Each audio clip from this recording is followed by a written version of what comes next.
Donc mokonza mboka koloba que bino bozo banga élection boza ko utiliser main noire pour élection ezalate pour boyebi que a koleka sûrement koleka discours oyo ya oti kosala a étalé plus ba faiblesse na biso. Lui, le président de la République, dit que l'opposition est au banc d'élection. C'est que 3 fois. C'est que 3 fois. L'espoir fait vivre, mais vous allez bien. Dans mon mot, il y a ça, quand il y a déjà cop moussa au sala. Mais œuvre n'est pas œuvre n'est pas ce qui est à propos de l'œuvre, Kabila Skoa Golobani. Parce qu'il y a des œuvres mounene à Liboso à Kabila. Il y a des œuvres mounene à Liboso à Kabila. Il y a des œuvres mounene à Liboso à Kabila. Tout le monde a une équipe africaine, il y a une Coupe du Monde.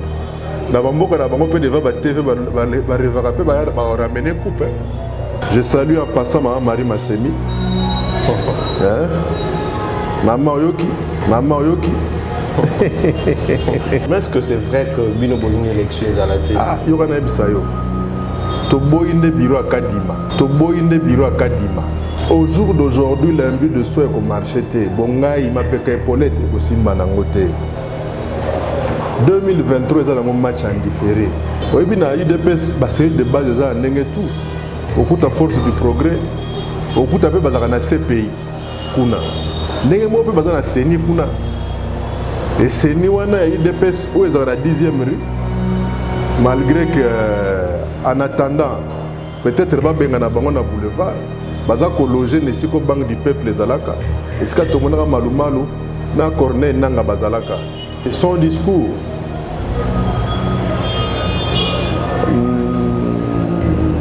pour moi, n'a vraiment pas eu l'épaisseur souhaitée et escomptée. Si il y aurait une opposition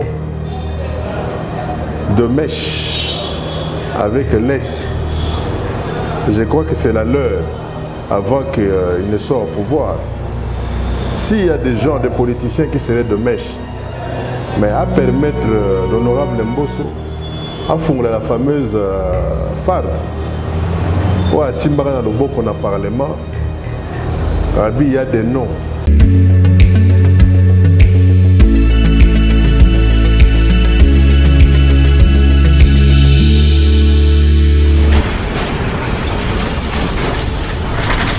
Ma mission TV, le miroir du monde.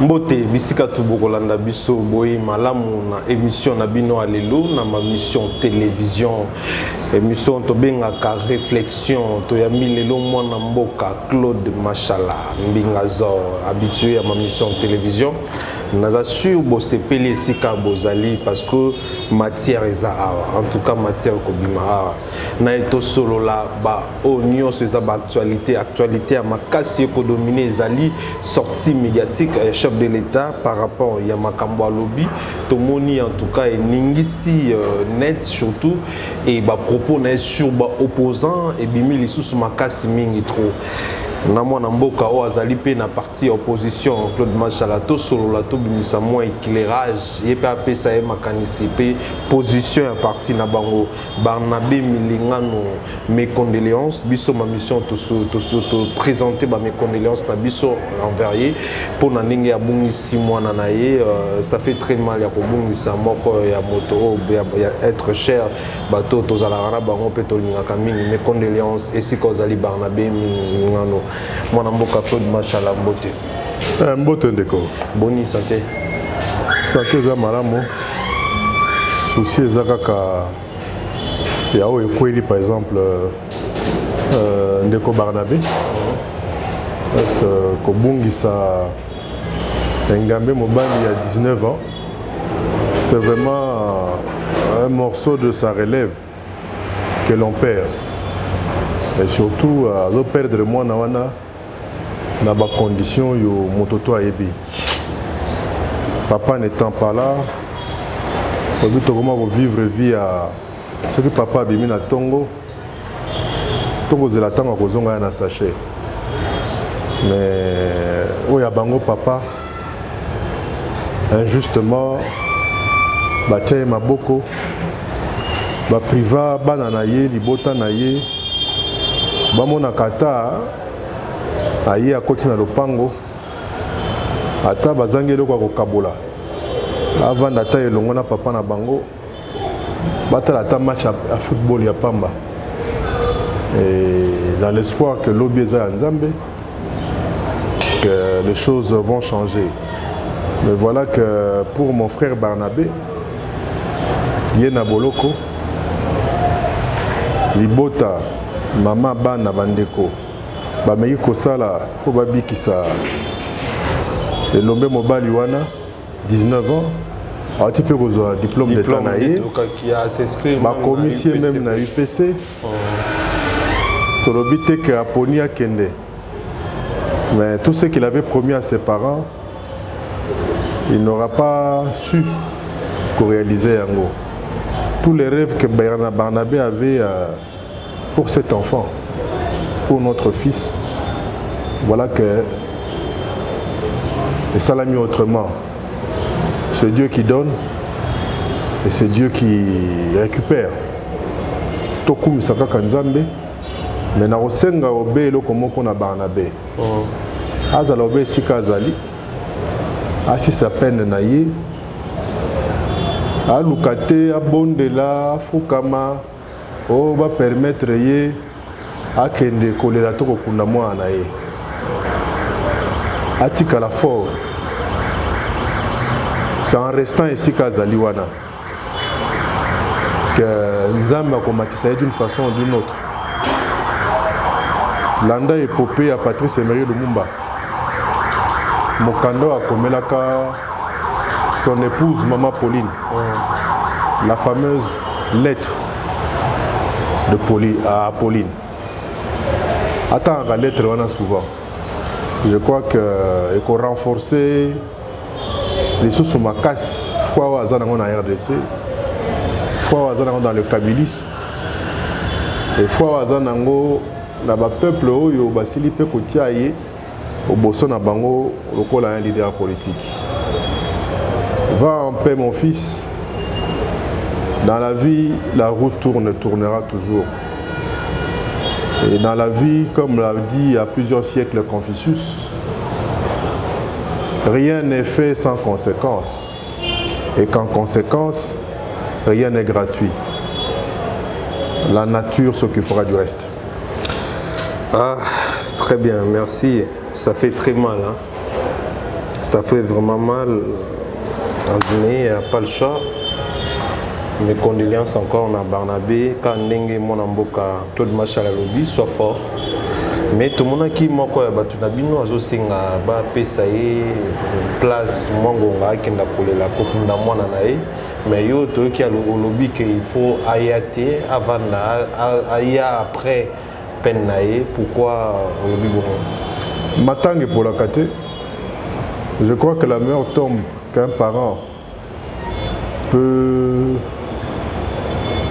faire, si pas construire, pour Namakilane pour son fils, c'est le cœur. Cet enfant, Barnabé Alinga Kaye, tant que ça peut s'arrêter comme avant Kutabotama. Sans l'avoir connu à Telonguinae, Barnabé s'appelle Sakaye Kombo. L'élite nae kozana kata mitema na biso.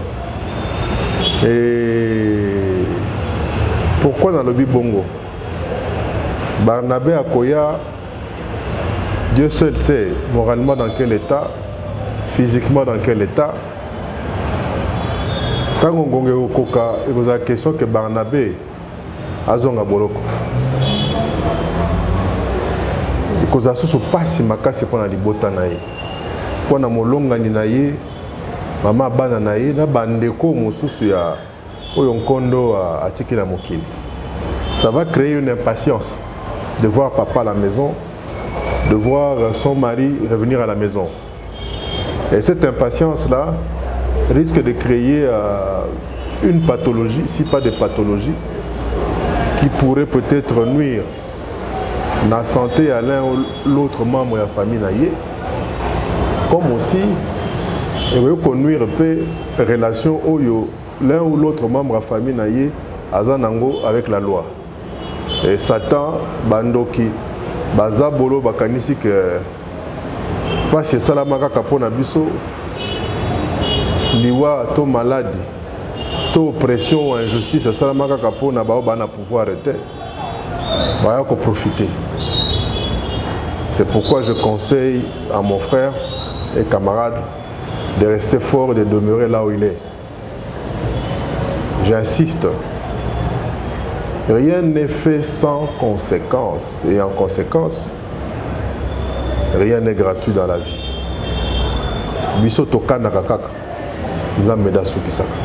Très bien, merci beaucoup mon Mboka.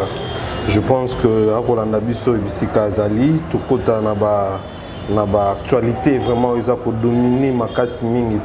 Na moni na tolobela discours en Nations Unies penza mingi te tokolika moi likolo po batu balobela déjà trop batu bakolinga koyeba vraiment ezali ba propos mokonzi mboka lobi déranger makasi surtout côté opposition na bato ba soutenir opposition.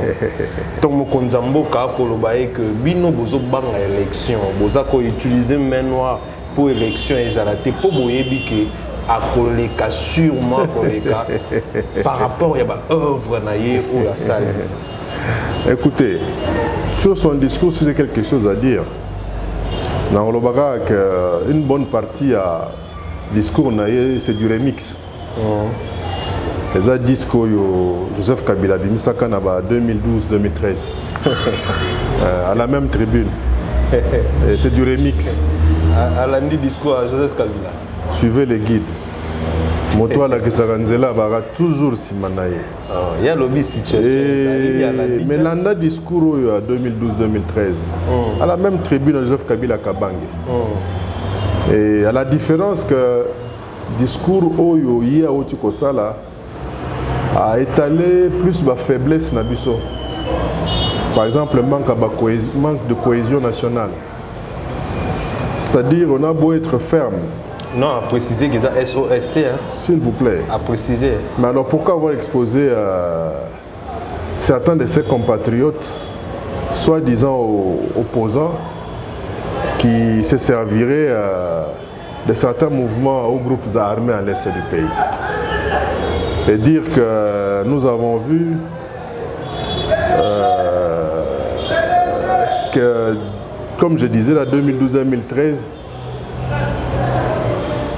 nous avions dénoncé le Rwanda et l'Ouganda. Le musée l'avait fait, même bien avant Joseph Kabila Kabange. Et s'il y aurait une opposition de mèche avec l'Est, je crois que c'est la leur avant qu'il ne soit au pouvoir. S'il y a des gens, des politiciens qui seraient de mèche, mais à permettre l'honorable Mbosso à fonder la fameuse FARD. Ouais, si on a le beau qu'on a parlement, il y a des noms. Et dire qu'ils avaient déjà la majorité, eux, dans la salle. Mais Mbosso, voilà, il prétendit avoir de noms. Il avait même promis de citer ce nom-là. Et je crois que le moment est arrivé pour que Mbosso sorte du tiroir cette fameuse FARD et communique aux enquêteurs les noms de ces honorables-là, entre guillemets, qui seraient de mèche. Je crois que vous, de médias, vous êtes un peu mon témoin. Vous vous souvenez de cette histoire de Mbosso? Très bien. Voilà. Donc, la justice, soit-elle militaire ou civile, comme elle est déjà sur ce chantier d'enquête, ferait mieux d'interpeller M. Mbosso pour, ne fût-ce que comme renseignant, si pas témoin, à propos de ce vaste complot, ou à propos de ce que serait ce vaste complot à l'est de notre pays, où il y a des frères, des compatriotes, des amis et connaissances qui sont en train de vivre le pire moment de leur existence sur cette terre. Et son discours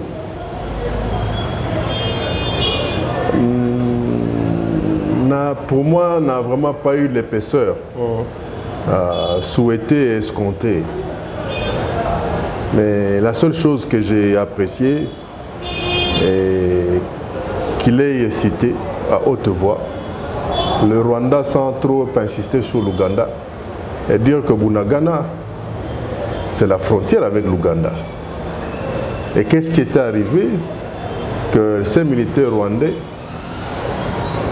passaient par l'Ouganda pour nous avoir par derrière au niveau de Bunagana, avec autant de matériel que d'ailleurs le secrétaire général des Nations Unies qualifie de lourde, sophistiqué et compagnie.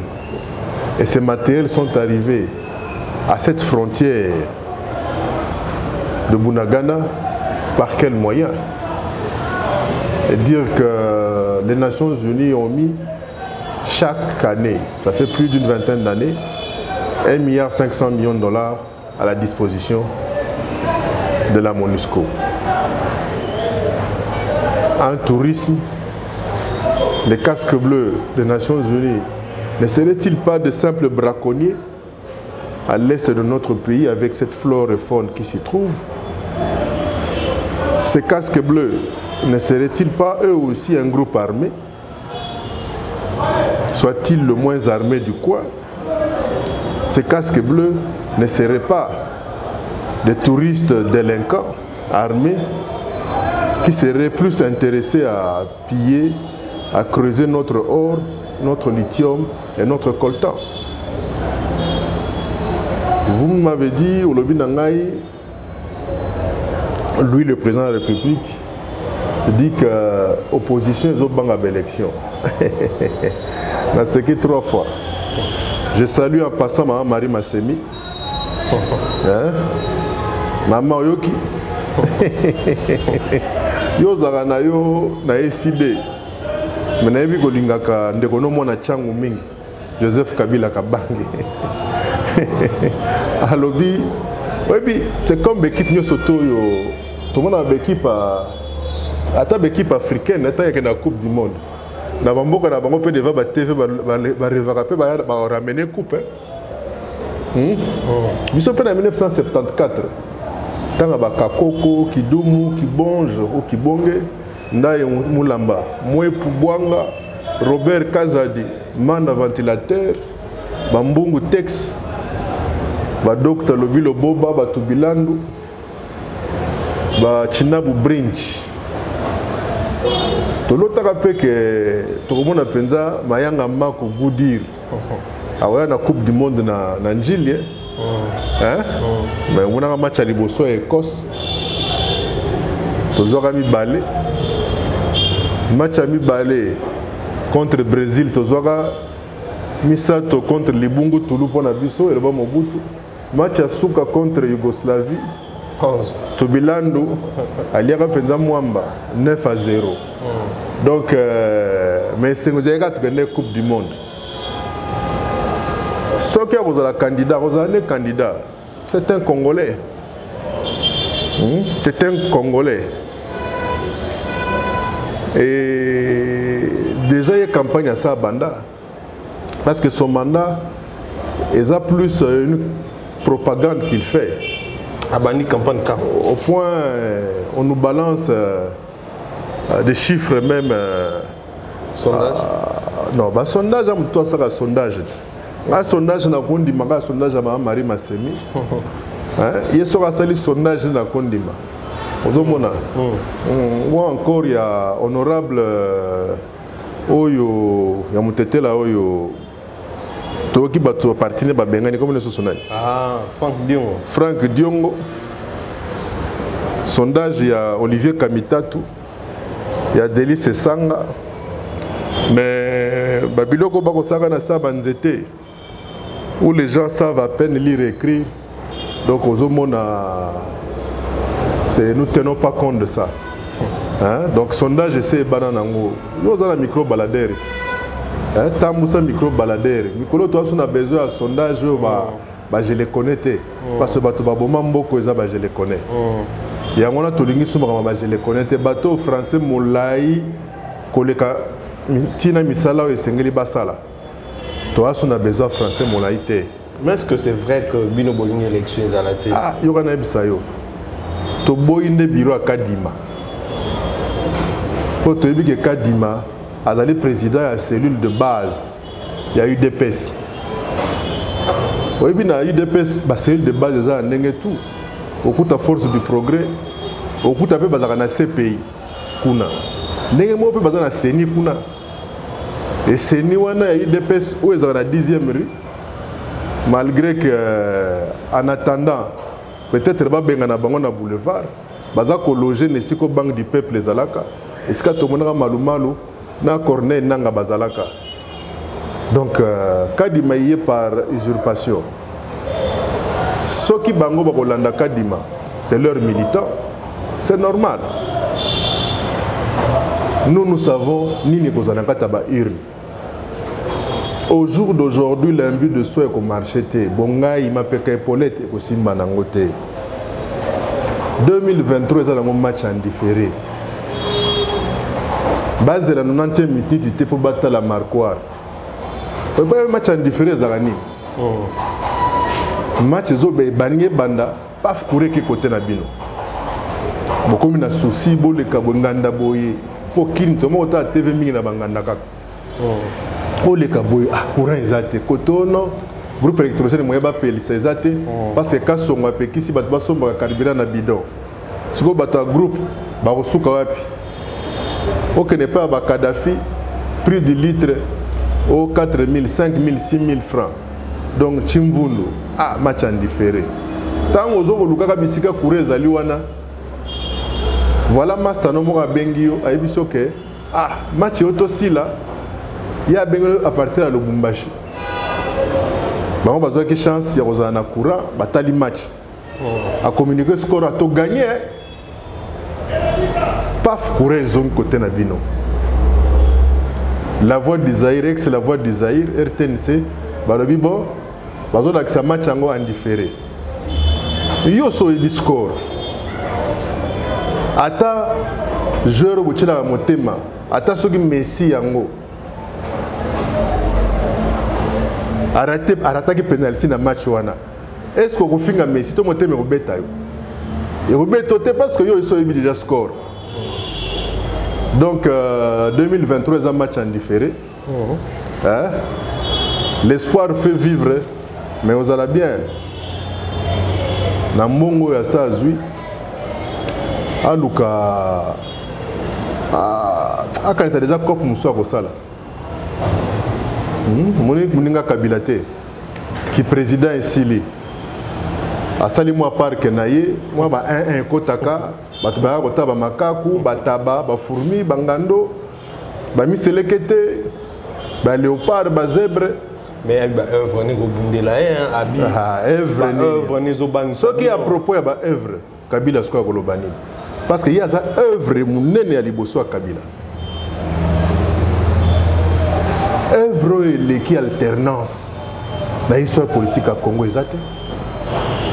Œuvre qui une élection transparente aussi démocratique et celle que Yefacha comme président.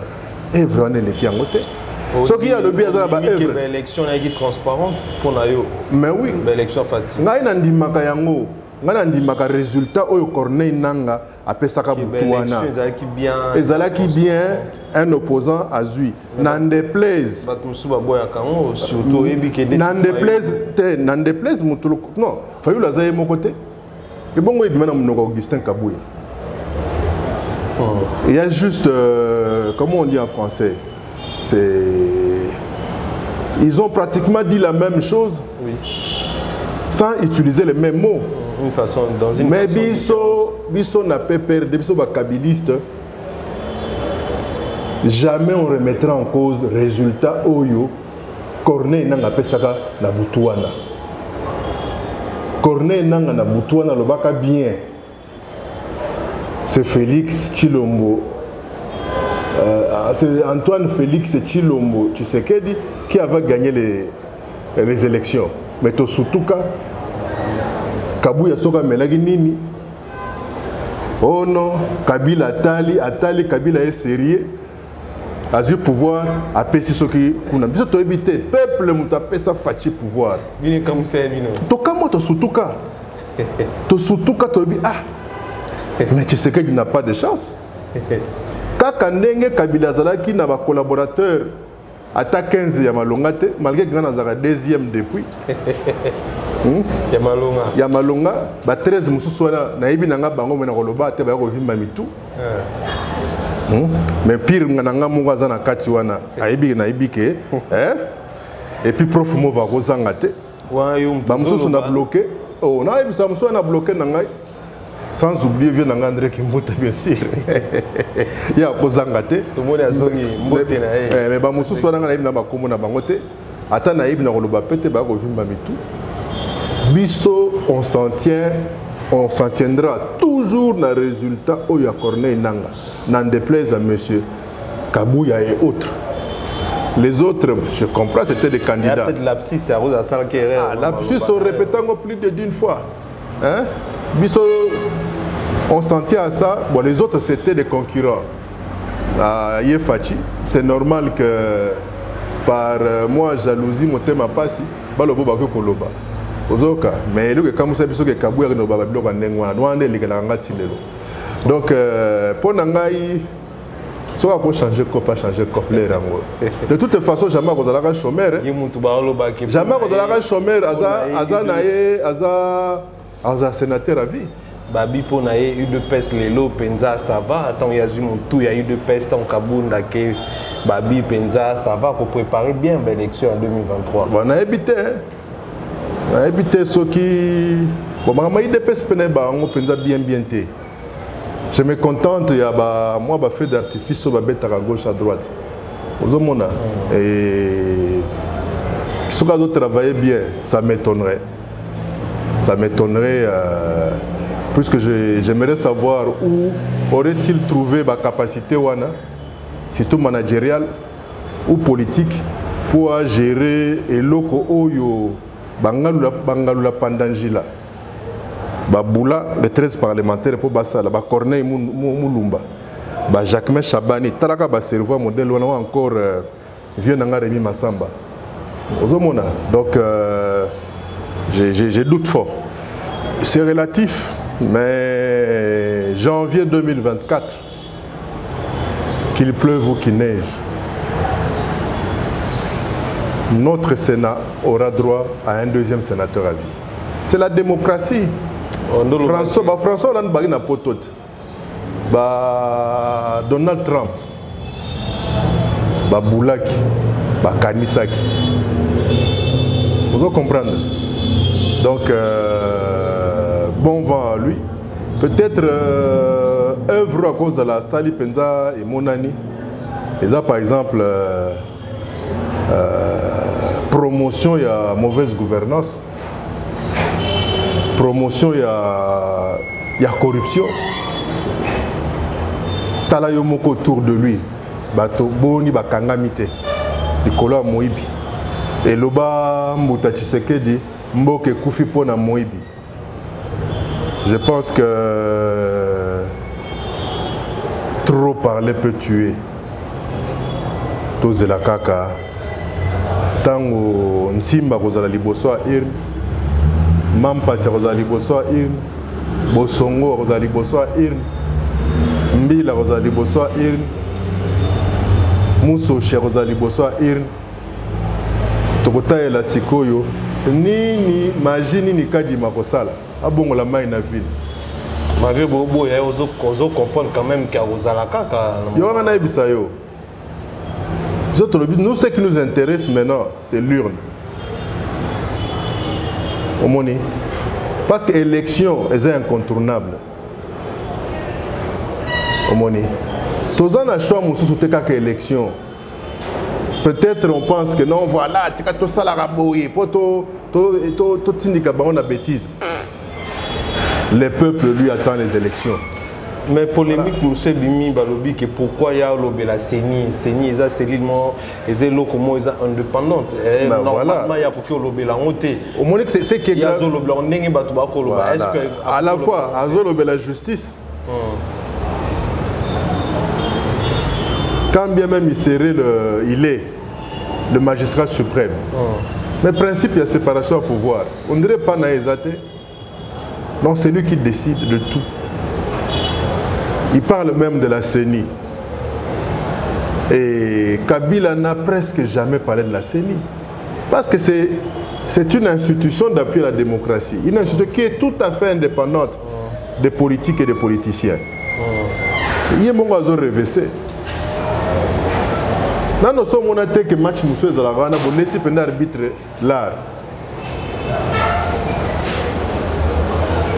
Match Sili Bopoli, arbitre à moi il s'habille non. Les angaïté, les inganga bozouaki. Oui bien.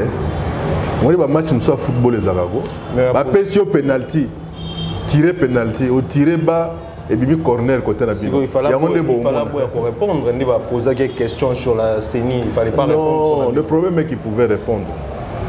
Je crois qu'une prestation d'un chef de l'État, d'une institution aussi suprême que Yaza représenté, avant quoi que ce soit, il faut avoir une idée des questions. Puisque parole Naomo Kondi, le coup des sacrés, tant que Bimi, ils ont engagé non seulement le pays, ils ont engagé honneur Nayo, ils ont engagé peu crédibilité Nayo. Je crois que chacun de nous a son point de vue sur cette prestation. Mais pour moi, je pense qu'il a étalé clairement ses intentions de vouloir flouer tout un peuple à l'occasion de ces élections-là. Sauf que le peuple, il y a les peuple à l'obité. Donc, vigilance, un permis soga. Donc, si vous avez soga. L'esprit, azana été. Deuxième critique, dans cette interview, tant que l'arrestation en général Balobi, chef de l'État a coqué au bon et puis ba coqué au kangamototé pour baninga na ba fundi selon des batumus bazoloba. Est-ce que Zamabe ko kanga général Yav parce que ba funda qui pas baninga na ye to il a fallu justice na sa banquette avant ko kanga. Moi je pense que un dossier qui est déjà au niveau de la justice, nous les politiques, les politiciens, surtout un projet aussi sensible puisque c'est en relation avec la sûreté de l'État. Et elle est en relation avec santé et démocratie na biso. Démocratie yo mototo abunda na ndenge na ye pour tout comme à niveau yo tokomaki. Donc nous devons être très prudents. Il y a un moni s'agissant par exemple de la situation de l'Est. Même yo kweli ba officier wana ndo ba sodo ba kangami wana à l'Est et koza mala mopé le volet politique puisque l'honorable Mbosso, souvenez-vous, en fait, il parla à ses collègues de l'existence au sein du palais du peuple d'un certain nombre d'honorables qui seraient des mèches avec soit les terroristes ou certains groupes armés à l'est de la RDC. La vidéo existe, les images existent. Donc, trêve de commentaires puisque le dossier est dans ma bouche à la justice. Poutine et la Russie s'est dit prêts à soutenir RDC par rapport à la situation à l'Est de la République. Tu as balancé vidéo, mais tu as les mécanismes. Est-ce que vous avez l'idée à Malam ou il y a une offre à Poutine? Mais tout celui qui peut venir nous aider, c'est que non seulement nous boutions dehors ces polpotistes congolais à la solde du grand polpotiste africain qui est Paul Kagame. Il est la bienvenue, sauf qu'à l'occasion, il faudra aussi lui poser le problème de la formation ou du recyclage de notre armée, parce que nous avons une armée qui est hyper motivée. Il y a un problème de logistique, c'est un problème de motivation aussi, c'est un problème de formation. Ça, c'est inhérent à tout processus humain. Tout reposer qui n'est pas à la même occasion. Nous sommes un pays indépendant, nous sommes libres de prendre contact et de signer des accords avec qui on veut. C'est ça. Très bien, merci beaucoup mon amboka tokomi okenda pena na suka émission na biso mettre aussi lisate sans que tu poser question ba ko moment ne bele ba tuni biso par rapport ya tourner maman Olive a kosala maman Olive to moni a retourner azali na Congo central siko to moni azana na ana katanga pona ko kabola toujours ko sala ninga sala ba œuvre humanitaire na bana o bazangi ba moyen ya kozonga kelasi. Bon, pourquoi eloko ko tunisa batu pe eko tinda batu na mituma ezake à chaque fois maman Olive va sala ka ba œuvre wana apparemment ngambo na biso mosusu ba dénoncer de peste bara toujours na contre-attaque contre yango. C'est quoi le problème? Est-ce que za kanda ya mbongo nde balobaka Kabila iba na Congo ba ko li atilelo tout ezali que jalousie envers maman Olive? Je crois que opposer la question, je vais répondre à la question. Je crois que pour la Kokaba, il faut avoir un million. Pour la Kokaba, il faut pas avoir un million. Quelle est l'église de réveil? Ces églises sont bourrées de pauvres. Pourtant, quand on va à Mabonza, on a chaque élève le bon qu'on a dit Benganaï. Pour appeler ça, oui, Sengeli, c'est-à-dire dîme. Donc, maman Olive a appelé ça dîme. Les lots, un sac, un cahier, et coûtait combien? Olia Somba montre à 300 000. A trouvé que madame a 300 000 wana. A Sombe la banne et à camp militaire Songolo, sac. A foutu la bamuso compte parce que vous êtes d'accord que la gratuité Koufa Nango. Les lots, plus de 65% d'enfants, si pas 70%, bazan la bandako.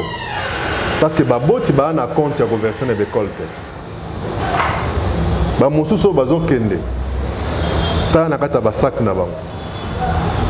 J'ai vu des enfants ba kende classe na kati ya ba kaye ba tche na kati ya ba sako ya market. Je crois que tu comme na ba image moko en Équateur. On a accepté vidéo wana. Oyo bana ba otanga na ba condition oyo moni wana. Olivier balance les sur la vidéo non? Voilà. Si koyo bana modèle wana. Ba yo kayo ozo sepelate que mama waro akanisi bango. Mais ba service nyo surtout ezawana oyo mesana ko kanga mibi. Ba service nyo surtout ekauto kanga ba vidie ekangi ba to mwa mingi bana makala wana. Ba l'accessika oyo mbongo ngo bango balobaka.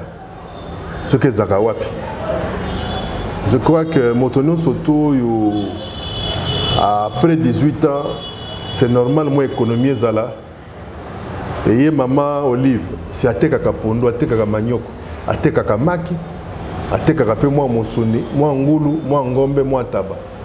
Je crois que na bénéfice na Yoana, Zamba touché mon thème naï, pour y bandenga Kokabola. Donc, Nakosenga. Na bandeko ba omona ngona ndenga mabe batika motema mabe batika motema mabe nani akotika naye na mokili motote na motote motote. Très bien, merci beaucoup Tosukisia Tosilicia en tout cas, merci beaucoup mon amboka Claude Machala. Pour ma canisinayo, en tout cas, c'était tellement bon. Moi, au 4 exactement, mes photos 4 à TV Zangonga. Tosukia, Bino Bolinga Kabiso, Topesi Bino, merci. Ndetolobara, une façon de nous soutenir, ça, qu'on aimer et qu'on partage les liens. Merci, Nabao, Bako partager ma vidéo, Bako 4 dans le lien, pour partager. On vous dit un grand merci. Et l'autre Tosukia, Nzambe, ce qui a permis de tout le monde balasser. Au revoir.